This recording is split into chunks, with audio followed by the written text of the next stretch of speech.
तिलक व्रत के महात्म्य में चित्रलेखा का चरित्र।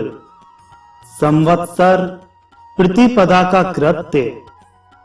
राजा युधिष्ठिर ने पूछा, भगवान ब्रह्मा, विष्णु, शिव, गौरी, गणपति, दुर्गा, सोम, अग्नि तथा सूर्य आदि देवताओं के व्रत शास्त्रों में निर्दिष्ट हैं। उन व्रतों का वर्णन आप प्रतिपदा आदि क्रम से करें। जिस देवता की जो तिथि है तथा जिस तिथि में जो कर्तव्य है उसे आप पूरी तरह बतलाएं। भगवान श्री कृष्ण बोले, महाराज, चैत्र मास के शुक्ल पक्ष की जो प्रतिपदा होती है उस दिन स्त्री अथवा पुरुष नदी, तालाब या घर पर स्नान कर देवता और पितरों का तर्पण करे। फिर घर आकर आटे की पुरुषाकार संवत्सर की मूर्ति बनाकर चंदन, पुष्प, धूप, दीप, नैवेद्य आदि उपचारों से उसकी पूजा करे। ऋतु तथा मासों का उच्चारण करते हुए पूजन तथा प्रणाम कर संवत्सर की प्रार्थना करे। वस्त्र से प्रतिमा को वेष्टित करे।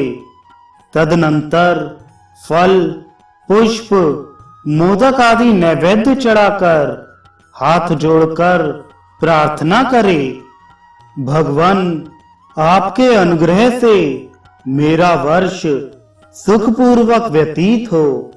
यह कहकर यथाशक्ति ब्राह्मण को दक्षिणा दे और उसी दिन से आरंभ कर ललाट को नित्य चंदन से अलंकृत करे। इस प्रकार स्त्री या पुरुष इस व्रत के प्रभाव से उत्तम फल प्राप्त करते हैं।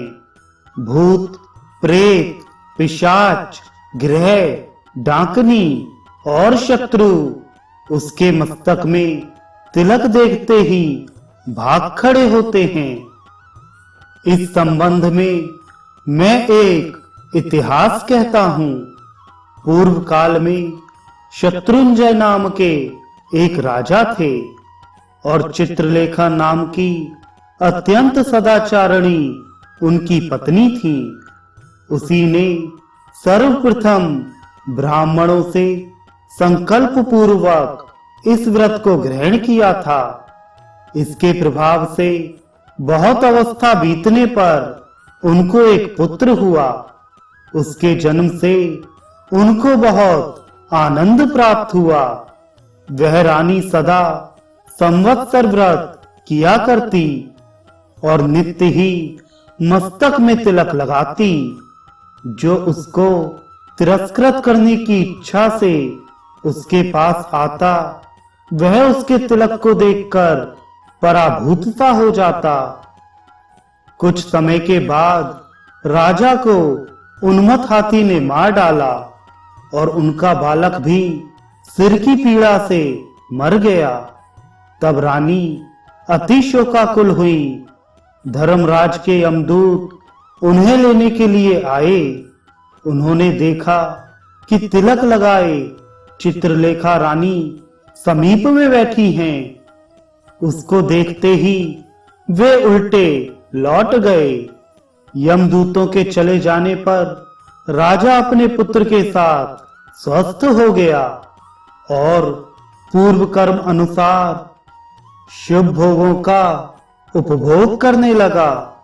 महाराज, इस परम उत्तम व्रत का पूर्व काल में भगवान शंकर ने मुझे उपदेश किया था और हमने आपको सुनाया।